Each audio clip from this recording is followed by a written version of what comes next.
My son pushed me down the basement stairs, but just one call from me changed everything. I never expected a text message to feel heavier than a punch, but that was before the basement stairs incident. I was standing in my kitchen when it arrived, just a few words, blank and clinical, yet capable of folding the ground out from under me. Mom fell down the stairs. Hospital. No explanation. No context. Just that line, sent by my son's fiancée. My first reaction wasn't fear. It was confusion. Fell down the stairs. Which stairs? Basement? Why would she be in the basement? My heart sputtered in my chest as I dialed his number, with a reluctance I didn't fully understand until later. The phone rang once, twice, 3 times before he picked up. "Mom's fine," he said casually. "Just some bruises. Nothing serious." "Then why are you telling me she's in the hospital?" I asked, my throat strangely tight and my voice thinner than I felt. "We brought her in to make sure she's okay," he replied. "Doc said she should stay a few days." His calm tone didn't reassure me. It unsettled me. I had been taking care of my health meticulously for years, regular checkups, careful diet, walks every morning. I wasn't fragile. So why did those few words trigger something in me I couldn't quite articulate? When I arrived at the hospital an hour later, my son was already there. His face was neutral, not angry, not relieved, just unreadable. My daughter-in-law hovered at his back with that same forced calm I'd heard in the text. They moved aside as I entered, and under the harsh fluorescence of the hospital corridor, I saw it, the swollen bruise. Not severe, nothing life-threatening, but deep. Purple. Angled in a way that didn't look like a simple tumble. My stomach dropped. I instinctively touched the spot on my hip where it hurt most, trying to convince myself it was nothing. But the bruise didn't lie. He was trying to tell me it was an accident. And in that moment, I chose to believe him. Not because I trusted him, but because I didn't yet want to face the alternative. The doctor came in shortly after, checked my vitals, asked routine questions. In and out in under 15 minutes. He explained that I'd taken a fall, groin bruise, slight concussion risk, nothing critical. "Just observe for a couple of days," he said, "but no major issue." I wasn't convinced. Later, alone in the room, I tried to reconstruct the morning. I remembered going downstairs to get boxes of old photo albums. I remembered seeing my son already there. I remembered him talking, not loudly, but with a strange edge in his voice. Then nothing, just that surreal shift of balance and pain. My mind kept circling back to one question. Was it truly an accident? I didn't want to believe it. I didn't want to think my own son could hurt me. But the bruise, the angle, the way he had sounded on the phone. Something didn't fit. And that discomfort clawed at me. 3 hours later, I got a message from my daughter-in-law. "We took care of everything. We told the nurses you were just tired and that's why you fell. Don't worry about it." All right, that bothered me. Not worry. Not the effort to help. But the assumption that I wouldn't question what really happened. I replied simply, "Thank you. I'll rest and follow doctor's advice." That was the first moment I chose peace over confrontation. But it didn't last. That evening, when they thought I was asleep, I checked my phone again and found another message, this one from my son. "Don't talk about it too much. We don't need drama in the family. Just let it go." Drama. The word cut deeper than the bruise ever did. It was the implication beneath the words that unsettled me most. That my reaction, not the fall, was the problem. That I needed to behave in a way that made them comfortable, not in a way that respected my reality. For the first time that night, I wept, not out of physical pain, but out of emotional confusion. A mother shouldn't have to choose between her truth and her relationship with her child. But that's exactly where I found myself. The next day, I called my best friend, someone who knew my son since he was a toddler. I got hurt, I said, trying to keep my voice steady over the phone. And I don't think it was an accident. There was a long pause on the other end of the line. Do you think he did it on purpose? She asked softly. I don't know, I whispered. It didn't look accidental. She didn't tell me what to do next. She just asked one question. Does he act like this often? That one question made me realize how long I had been explaining things away, excusing behavior so I wouldn't have to see its true shape. Because when someone hurts you once, it's easy to blame circumstance. When they hurt you twice, you begin to wonder about intent. And the bruise on my hip was the second time I had felt that kind of hurt from him. I sat there silently, the phone pressed to my ear, staring at the ceiling.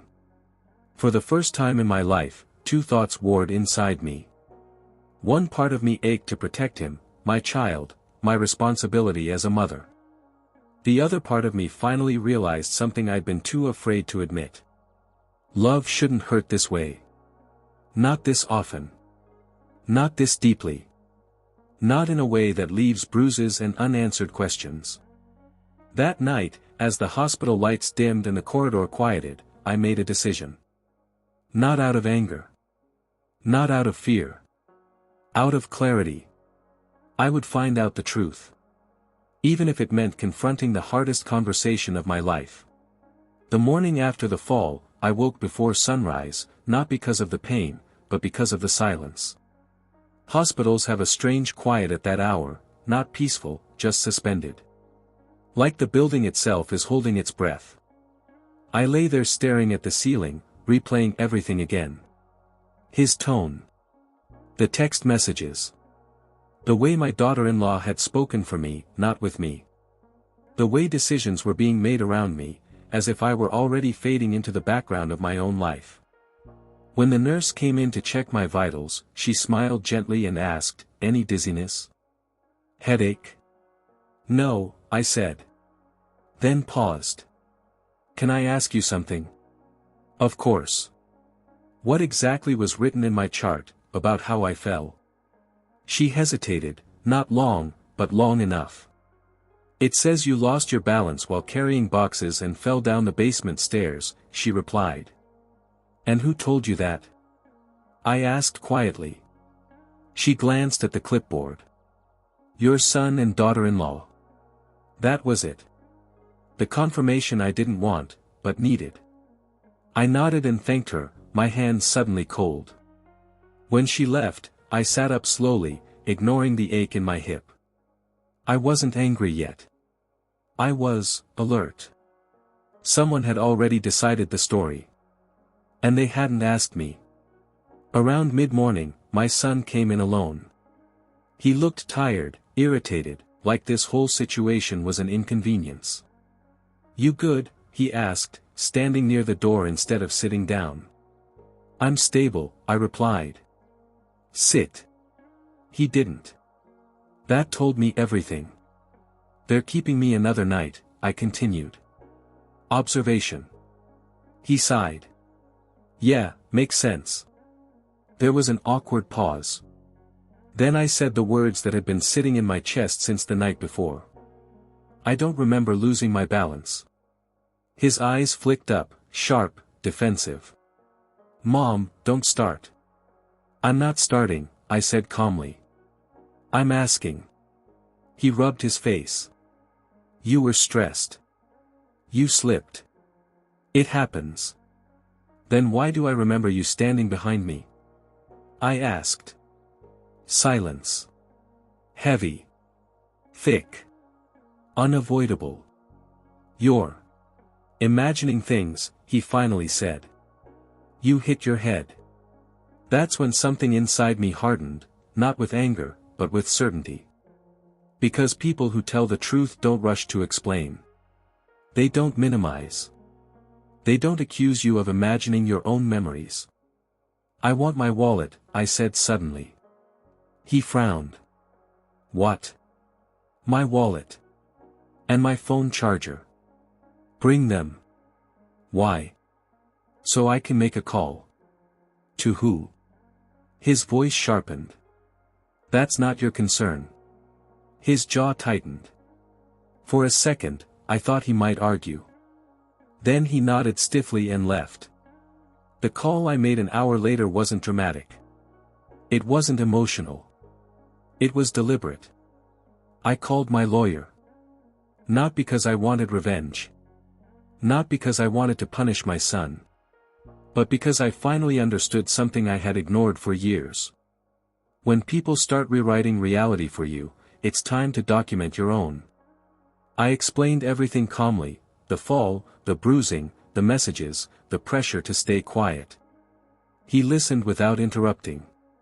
When I finished, he said one sentence that settled into my bones.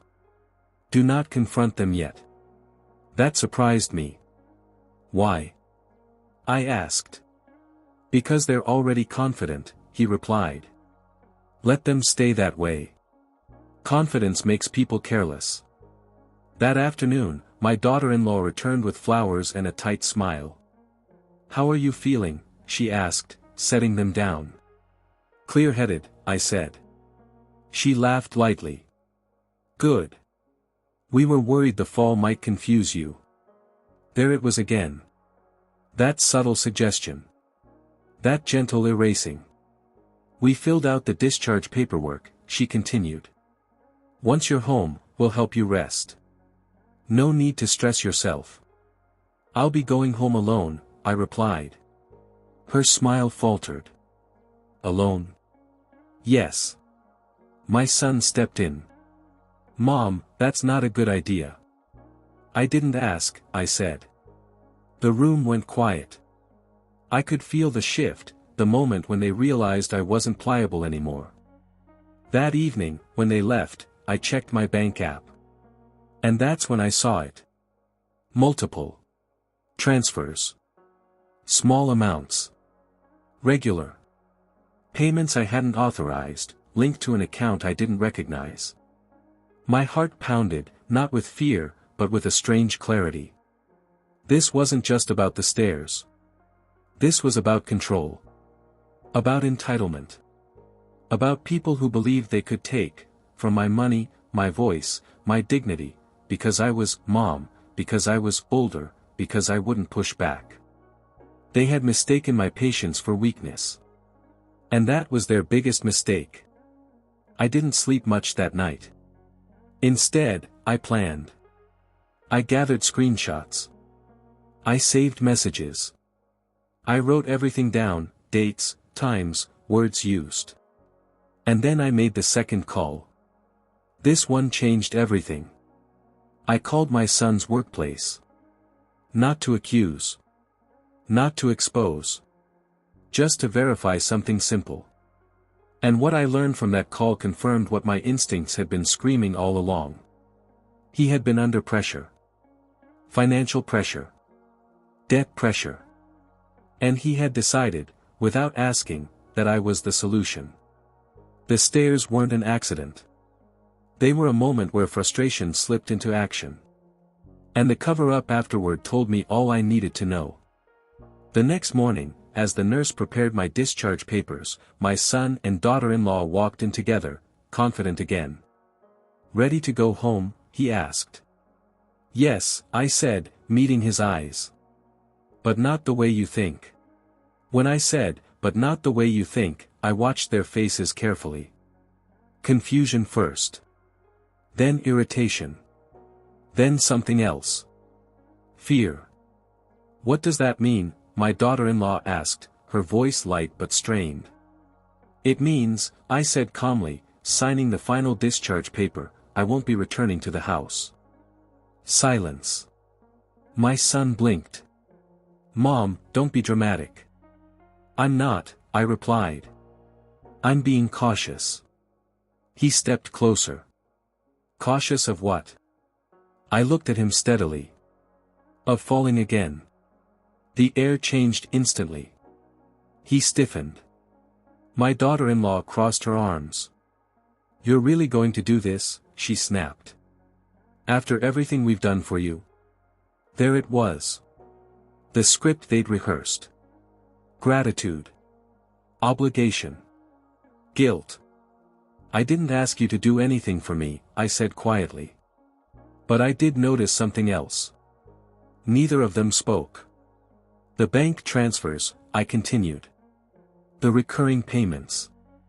My son's jaw tightened. Too fast. Too obvious. That's what this is about, he said, almost laughing. You're spying on your own account. It's my account, I replied evenly. My daughter-in-law jumped in. We were managing it for you. You said you didn't like dealing with online banking. I said I didn't like remembering passwords, I corrected. Another silence. I let it stretch. People talk when they're uncomfortable. And my son finally did. You were helping us, he said. It's not like we stole anything. How much? I asked. He hesitated. How much? I repeated. A few thousand, he muttered. My phone was in my hand already. Try again, I said. His eyes flicked to the screen. He knew. The number wasn't a few thousand. It was close to $30,000. Transferred in quiet increments over 2 years. Always small enough not to trigger alerts. Always labeled vaguely. Maintenance. Utilities. Adjustments. My name. Their benefit. You weren't using it, my daughter-in-law said sharply. It was just sitting there. That sentence told me everything about how they saw me. As storage. As excess. As someone whose resources were more useful redistributed. You never asked, I said. You would have said no, she shot back. Yes, I said simply. I would have. My son ran a hand through his hair. We were drowning, Mom. The mortgage. Credit cards. The car. You don't understand what it's like right now. You're right, I said. I don't understand stealing from your mother. His face darkened. It wasn't stealing. It was unauthorized, I replied. That's the definition. A nurse stepped into the doorway, sensing tension. Everything okay? She asked carefully. Yes, I said without breaking eye contact with my son. We're just clarifying finances. They left shortly after that. Not because they wanted to. But because they realized the conversation wasn't going the way they expected. And they still didn't know about the first call. Or the second. 2 days later, I was sitting in a quiet office across from my lawyer. Every document laid out neatly. Every transaction printed. Every message screenshot. You were right not to confront them earlier, he said. This pattern is deliberate. Can I recover it? I asked. Yes, he replied. But that's not the interesting part. I frowned. What do you mean? He slid another folder toward me. The house, he said. Whose name is it in? My husband's, I replied automatically. He shook his head slightly. It was transferred. My heart skipped. When? I asked. 18 months ago. Transferred to who? He didn't answer verbally. He just turned the page. My son's name. Only his. No discussion. No signature from me. I felt the room tilt, not from dizziness this time, but from clarity. They hadn't just borrowed. They had repositioned. Assets. Authority. Ownership. All while smiling at dinner and calling me Mom. How is that possible? I asked, my voice low. You signed a document, he said carefully. Power of attorney. Memory flashed. A stack of papers. Routine. Updates, my daughter-in-law had said. Just refinancing adjustments. I had trusted. Because that's what mothers do. They trust. They assumed you wouldn't check, my lawyer continued. Most parents don't. I stared at the paper for a long time. And then I made the third call. This one wasn't to a lawyer. It wasn't to a bank. It was to my son. He answered on the third ring. Mom. His voice was guarded. I need you and your wife at the house tonight, I said. For what? For clarity. A pause. What kind of clarity? The kind that changes everything. They arrived at 7. Confident again. Maybe thinking I had softened. Maybe assuming guilt had settled in. They walked into the living room and stopped. Because I wasn't alone. My lawyer was seated calmly beside me. Documents spread neatly across the coffee table. My son's face drained of color. What is this? He asked. This, I said, is the moment you explain. My daughter-in-law scoffed. Explain what? I slid the bank statements forward. Then the property transfer. Then the power of attorney copy. You moved the house, I said evenly. Without informing me. It was for tax purposes, my son said quickly. Then why wasn't I told? He didn't answer. You told the hospital I lost my balance, I continued. You told the bank I wanted joint oversight. You told the mortgage office I approved restructuring. Each sentence landed heavier. You've been speaking for me, I said quietly. For 2 years. My daughter-in-law's composure cracked first. We were protecting our future, she snapped. You have no idea what it's like out there. I raised you in that, out there, I replied calmly. My son looked between the papers and me. What do you want? He asked finally. There it was. The real question. Not apology. Not remorse. Terms. I want my house returned to my name, I said. Immediately. He swallowed. And the money? Repayment plan, I said. In writing. And if we don't? My daughter-in-law challenged. I looked at my lawyer. Then back at them. Then I pressed charges. The room went dead quiet. You wouldn't, my son whispered. I already made one call, I replied softly. Don't make me make the next. For the first time since the fall, I saw something honest in his eyes. Not anger. Not manipulation. Reality. Because the truth was simple. They thought I was alone. They thought I was aging. They thought I wouldn't fight. They were wrong. The silence in the living room felt heavier than the night I fell down those stairs. My son stood there staring at the documents like they were written in a language he didn't understand. My daughter-in-law's arms were crossed tightly across her chest, but her confidence had drained. It was gone. Replaced by calculation. They hadn't expected resistance. They had expected confusion. Fear. Maybe even gratitude. But not this. You're overreacting, my son finally said, though his voice had lost its edge. This is family. We don't need lawyers. Family doesn't secretly transfer houses, I replied calmly. My lawyer didn't speak. He didn't need to. His presence alone changed the power dynamic. My daughter-in-law leaned forward slightly. Okay. Let's slow down. Maybe we made mistakes. But pressing charges? That's extreme. So was pushing your mother down a staircase, my lawyer said quietly. The words hit like a physical force. My son's head snapped up. That's not what happened. Then tell us what did, I said. He opened his mouth. Closed it. Because there was no clean explanation. No version of the story that didn't expose motive. We were arguing, he muttered finally. You were threatening to cut us off. I said I wanted transparency, I corrected. You grabbed my arm, he continued. I pulled away. You lost your balance. You didn't try to catch me, I said. He looked down. That was the closest thing to an admission I was going to get. My lawyer gathered the papers neatly. You have two options, he said calmly.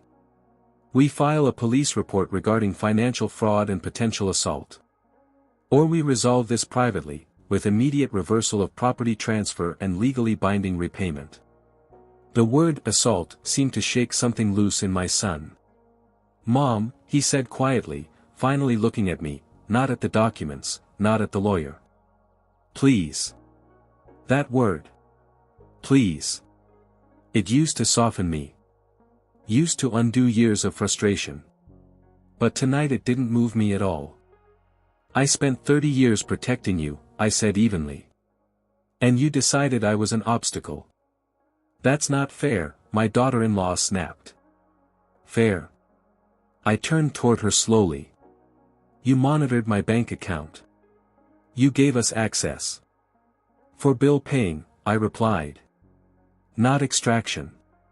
She went silent. My son stepped forward. If we fix it, if we put the house back, you won't go to the police. It was an apology. It was negotiation. Yes, I said. He nodded slowly. Fine. And just like that, the illusion of control shattered. Over the next week, everything moved quickly. Faster than they expected. Faster than I think they believed I was capable of arranging. The property was legally transferred back to my name. Every document notarized. Every signature witnessed. The repayment agreement was drafted with clear terms, monthly installments, fixed interest, automatic deductions. No more vague explanations. No more, we'll handle it. They signed. Because for the first time, they understood something critical. I wasn't asking. I was enforcing. But the real shift didn't happen in the paperwork. It happened 3 days later. I was sitting at the kitchen table, my kitchen table again, when my son walked in alone. No wife. No rehearsed script. He looked tired. Smaller. Can we talk? He asked. You're already here, I replied. He sat down across from me. For a long moment, he didn't say anything. Then finally. I didn't mean for it to go that far. Which part? I asked calmly. The money or the stairs? His face tightened. I was overwhelmed, he said. I felt like I was failing. And that gave you permission? I asked. No, he admitted quietly. Silence filled the space between us again. But this silence was different. Less defensive. More exposed. I thought, he started, then stopped. Thought what? That you didn't need it, he said. The house. The savings. I thought you were just, sitting on it. There it was again. That assumption. That my stability was excess. That house. I said quietly, is the last place your father stood. His eyes flickered. You don't get to decide what I need, I continued. You don't get to reassign my life because yours feels unstable. He nodded slowly. I know. It was the first honest sentence he'd spoken. Do you? I asked. He swallowed. No. I don't think I did. And for the first time since the fall, I saw something I hadn't seen in him in years. Accountability. Not fear of consequences. Not damage control. Just understanding. But accountability doesn't erase impact. You need counseling, I said calmly. He looked up. What? You don't get to rebuild this relationship without doing the work. Financial stress doesn't turn people into thieves. Entitlement does. He flinched, but he didn't argue. And your wife? He asked. She can decide if she wants to grow, I replied. But I will not be managed again. That night, after he left, I walked slowly to the basement stairs. I stood at the top. My hand rested lightly on the railing. For a moment, I closed my eyes. Not reliving it. Reclaiming it. That staircase no longer symbolized fear. It symbolized awakening. Because the truth was, the fall didn't break me. It clarified me. And the call I made didn't destroy my family. It exposed the fractures that were already there. Over the next few weeks, the distance between us remained. Not hostile. Not warm. Just honest. Repayments began automatically. No missed payments. No excuses. The power dynamic had shifted permanently. Not because I punished him. But because I stopped protecting him from consequences. And that's when something unexpected happened. My daughter-in-law called. Not defensive. Not sharp. Quiet. "Can we meet?" she asked. "Why?" I replied. "I think I owe you something." I didn't answer right away. Because apologies are easy. Change is harder. "Come by tomorrow," I said finally. When I hung up, I realized something strange. I wasn't anxious. I wasn't angry. I was steady. Because no matter what happened next, the house was mine. The accounts were secure. The truth was documented. And most importantly, they knew I would never be that silent version of myself again. For more inspiring and heart-touching stories like this, please subscribe to our channel. The next afternoon, she arrived exactly at 3. No dramatic entrance. No forced smile. No flowers. Just her. For the first time since all of this began, she came alone. I opened the door and stepped aside without speaking. She walked in slowly, looking around the living room like she was seeing it differently now. Maybe she was. Ownership changes the way people look at things. "Thank you for agreeing to meet," she said quietly. I gestured toward the chair across from me. "Sit." She did. There was a long pause. She folded her hands together tightly, then unfolded them again. It was the first visible sign of nervousness I had ever seen from her. "I didn't think you'd actually do it," she said finally. "Do what?" I asked. "Push back. Honest. Blunt. No excuses yet." "I should have done it sooner," I replied calmly. She nodded once. "You scared us," she admitted. "That wasn't the goal," I said. "Clarity was." She swallowed. "I didn't grow up with stability," she began. "When I married your son, I told myself I would never feel insecure again. When things started falling apart financially, I panicked. And panic justified control?" I asked. Her eyes dropped. "No," she said. "It justified rationalizing."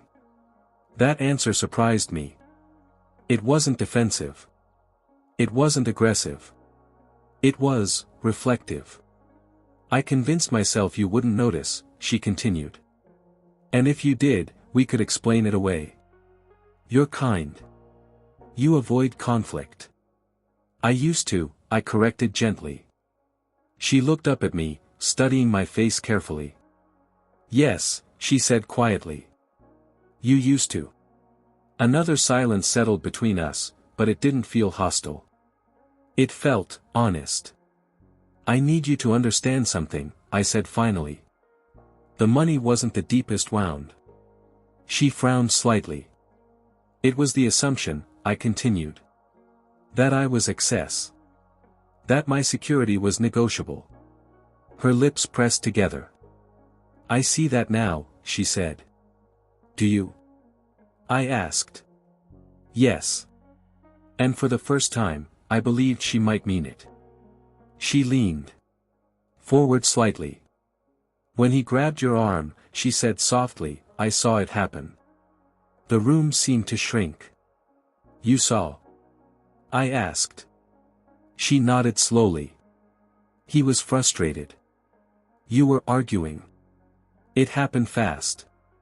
But he didn't push you on purpose. But he didn't stop it, I said. No, she admitted. We sat with that truth for a moment. He regretted it instantly, she added. Regret doesn't undo impact, I replied.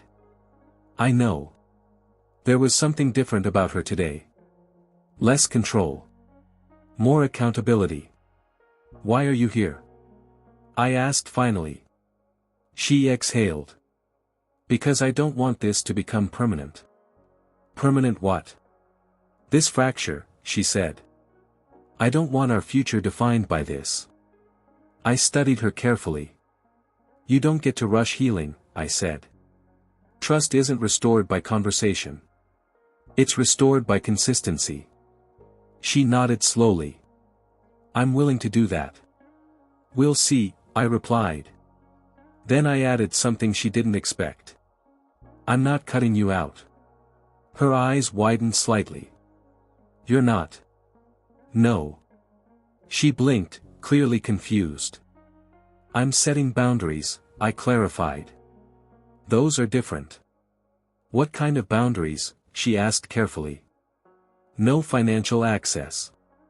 No property involvement. No helpful oversight. And if conflict escalates physically again, I file immediately.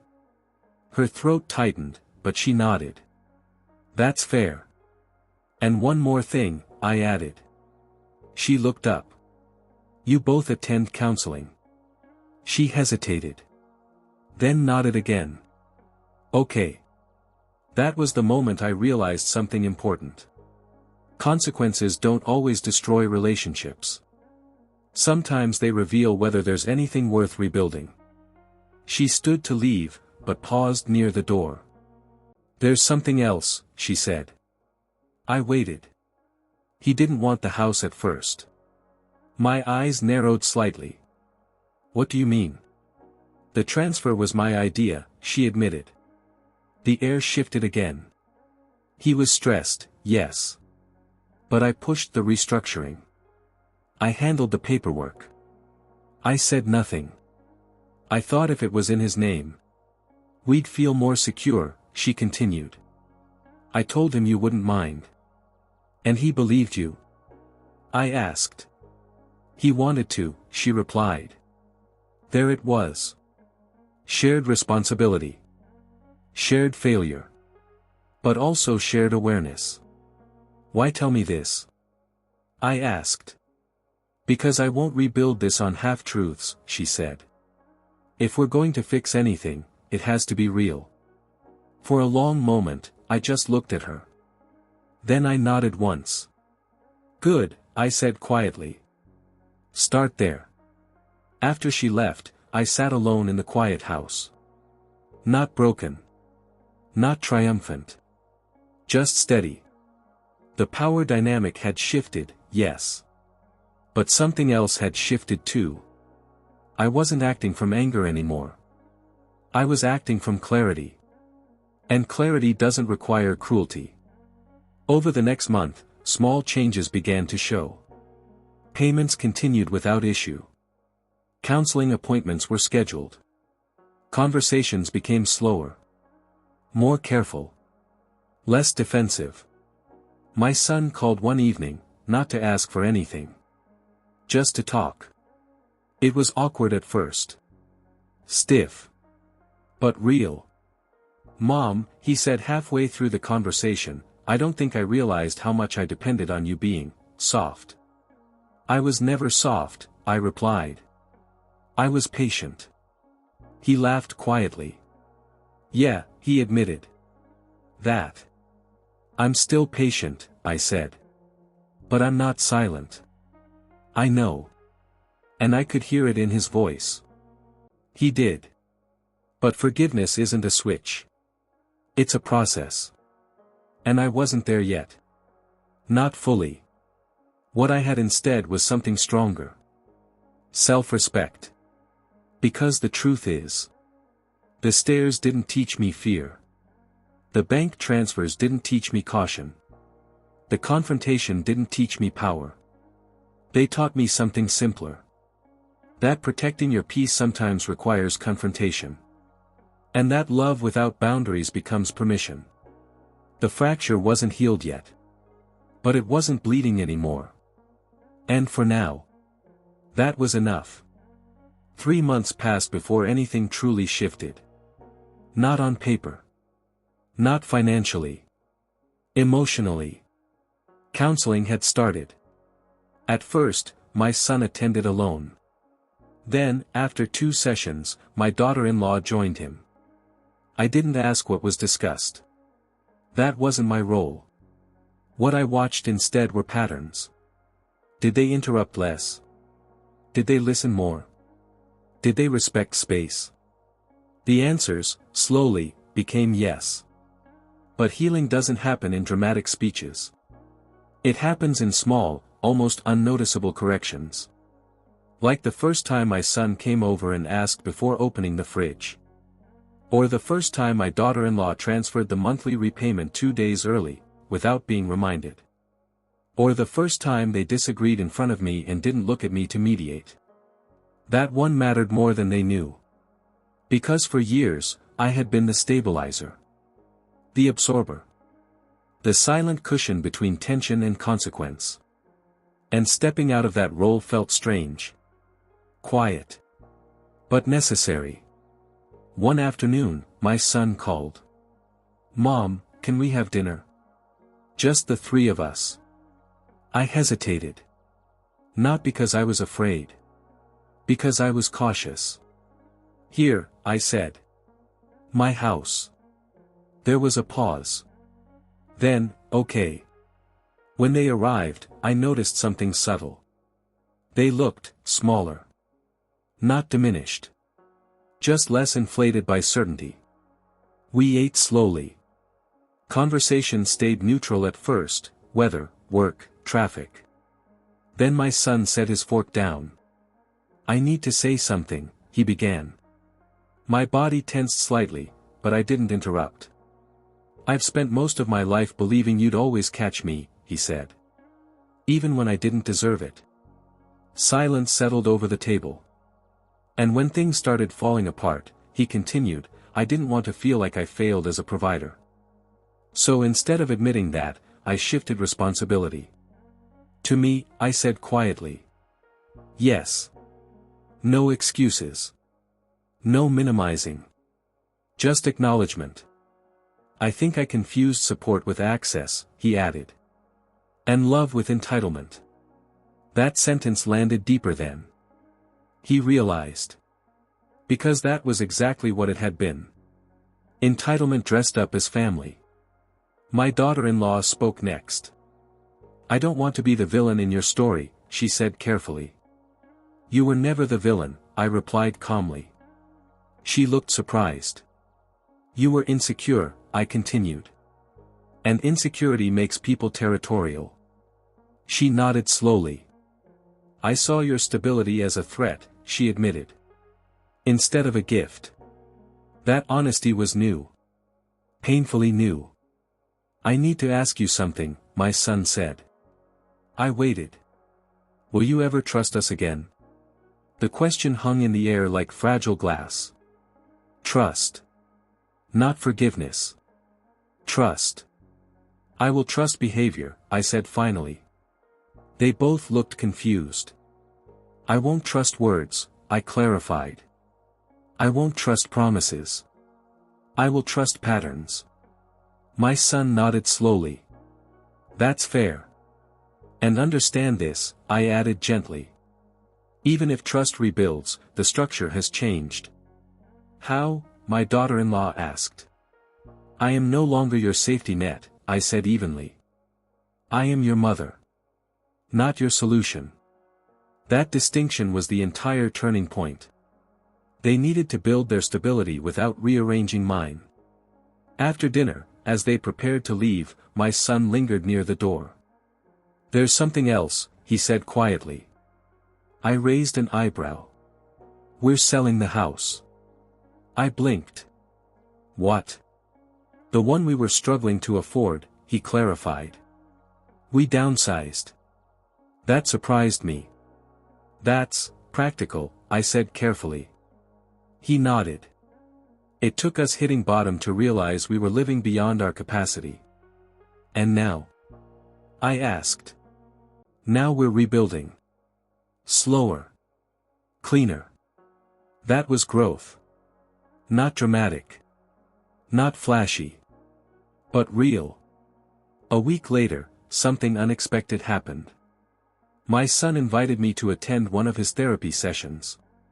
Not to defend myself. Not to mediate. To listen. I almost declined. But something told me this was important. The therapist was calm, direct. She asked him why he thought he felt entitled to my assets.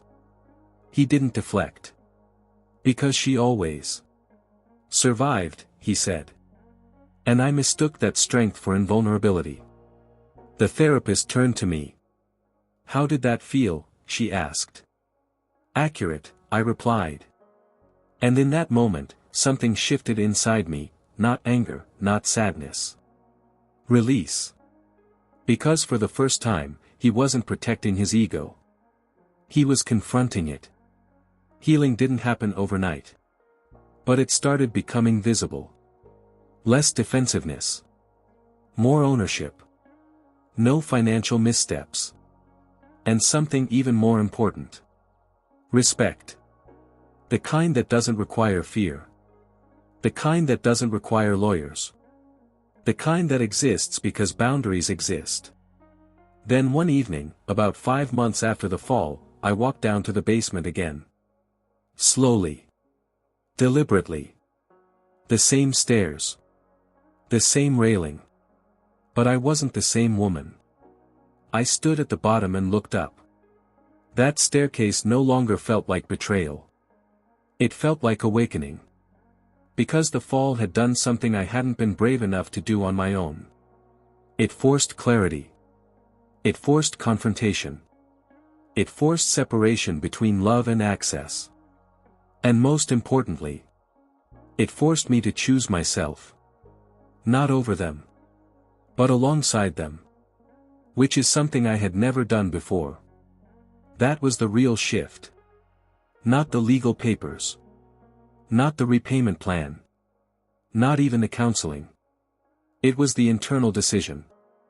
I would never shrink to keep the peace again.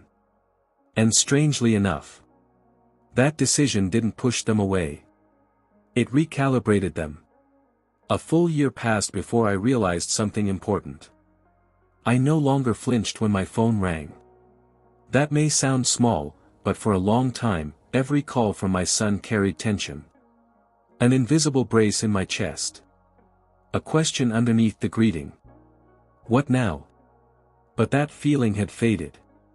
Not because everything was perfect. Because everything was honest. The repayment plan continued steadily. No missed installments. No creative explanations. In fact, 3 months early, my son requested to increase the monthly amount. We want it cleared, he said simply. Completely. And when the final transfer came through, I stared at the confirmation email for a long time. Not because of the money. Because of what it represented. Closure. Not the kind that erases history. The kind that proves growth. A few weeks after that final payment, my son invited me over to their new house. Smaller. Simpler. Within their means. When I stepped inside, I noticed something immediately. No luxury furniture they couldn't afford. No inflated image. Just comfort. Earned comfort. My daughter-in-law met me at the door. Thank you for coming, she said. Not performative. Not overly sweet. Grounded. I'm here because I want to be, I replied. And that was the difference. Choice. Dinner that evening felt lighter than any we'd shared in years. Not because the past was forgotten. Because it wasn't hanging over us anymore. At one point, my son looked at me and said something I hadn't expected. You know what scared me the most? I waited. When you stopped arguing. I smiled faintly. Why? Because that's when I realized you were serious, he admitted. When you weren't emotional. When you were calm. That's the part people misunderstand. Calm isn't weakness. It's finality. My daughter-in-law added quietly, we thought if we pushed hard enough, you'd eventually give in. I know, I said. And you didn't. No, I replied. I didn't. Silence settled between us, but it wasn't tense. It was reflective. There's something powerful about sitting with people who have seen the worst version of a situation, and still chose to rebuild instead of run. Later that night, as I prepared to leave, my son walked me to my car. He hesitated before speaking. I'm grateful you made that call, he said quietly. I looked at him. The one that changed everything. I studied his face carefully. You were angry when I did, I reminded him. I was ashamed, he corrected. That distinction mattered. Ashamed people can grow. Angry people deflect. I needed you to stop protecting me, he continued.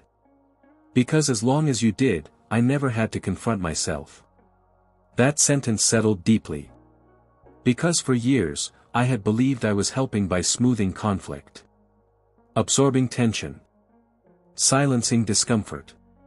But sometimes protection delays maturity. And boundaries accelerate it. When I drove home that night, I didn't feel victorious. I felt steady. There was no dramatic reconciliation. No tearful speeches. Just something quieter. Respect. And respect is earned, not demanded. A few months later, something happened that confirmed everything had truly changed. I received a letter in the mail. Not a bill. Not a notice. A letter. From my son. Handwritten. I sat at the kitchen table, the same table where the confrontation had unfolded, and opened it slowly. Inside, he had written. I used to think strength meant never needing help. But what I've learned is that strength means taking responsibility when you've misused it. You showed me that love doesn't mean access. It means accountability. Thank you for refusing to let me become someone I wouldn't respect. I read it twice. Then folded it carefully and placed it in the drawer beside me. Not as a trophy. As a reminder. The stairs didn't break our family. The silence almost did. The money didn't divide us. The entitlement did. And the call I made? It wasn't about revenge. It wasn't about punishment. It was about clarity. Because when someone crosses a line, you have two options. Shrink to keep the peace. Or stand up and redraw it. I chose the second. And in doing so, I didn't lose my son. I forced him to grow. That doesn't mean everything is flawless now. We still disagree. We still navigate tension. But there is one difference that changes everything. There is no more silent assumption. No more hidden access. No more rewriting of events. If something feels wrong, it is addressed. Immediately. Directly. Respectfully. And that shift, more than any legal document, rebuilt the foundation. One evening, about 18 months after the fall, I found myself standing at the top of the basement stairs again. I wasn't testing balance. I wasn't reliving trauma. I was simply standing. Grounded. Steady. Unshaken. Because the truth is, my son pushing me down those basement stairs wasn't the moment that changed everything. The call I made was. Not because it scared him. But because it forced reality into the room. It ended illusion. It ended entitlement. It ended the quiet erosion of my voice. And sometimes, that's what love actually requires. Not softness. Not silence. But courage. If you're listening to this and you recognize yourself in it, If you've been the parent who absorbs tension. If you've been the one who keeps the peace at your own expense. If you've told yourself, it's easier not to confront it. Hear this clearly. Peace built on silence isn't peace. It's permission. And permission, when misplaced, becomes damage. The moment you choose boundaries, everything shifts. Maybe not immediately. Maybe not comfortably. But permanently. I didn't lose my family when I stood up for myself. I redefined it. And that was worth the fall. For more inspiring and heart-touching stories like this, please subscribe to our channel.